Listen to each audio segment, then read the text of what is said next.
বিদেশে আমরা একসাথে যাবো, চিকিৎসা করাবো, খুব ভালো হবে, তাই না ফাতি? এসব সত্যি না বাবা, তুমিও তো ঠিক নেই। তুমি ভূত হয়ে গেছো কিন্তু বুঝতে পারছো না। এখন আমি এখানে উপস্থিত অদৃশ্য আত্মাকে জিজ্ঞেস করতে যাচ্ছি। এই অদৃশ্য আত্মারা, একটা কথা শোনো, ফাতিকে কি তোমরা কেউ দেখতে পাচ্ছ? আহা, অনেকক্ষণ সহ্য করেছি, এবার থামো। এটা কেমন পাগলামি? এখন আমিও পাগল হয়ে যাব। মনে হচ্ছে মাথায় জাতীয় সঙ্গীত বাজছে। মম, দেখো আমি আসলে এখানে বসে আছি, গল্প করছি, আর আমাকে তুমি জন্ম দিয়েছো।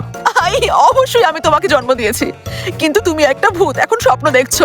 আচ্ছা শোনো, এই হাত দিয়ে আমি এখনই প্রমাণ করে দিচ্ছি, তোমার এখনই স্বপ্ন ভেঙে যাবে। এই দেখো। আরে মম, এসব কি হচ্ছে?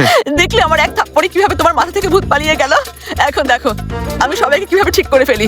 আমি তোমাকেও ঠিক করছি, দেখলে তোমাকে আমি ঠিক করে দিলাম। মুকাদ্দের, এবার তোমার পালা এসেছে, তোমার ভূত দৌড়ে পালাবে। সবার মাথা থেকে আমি ভূত তাড়িয়ে দিলাম, তাই না? এভাবে ভূত তাড়ায় না, এভাবে তাড়াতে হয়।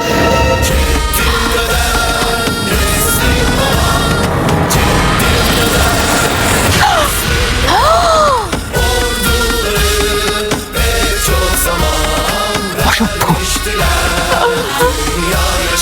তাহলে ঘটনা সত্যি ছিল বাবা।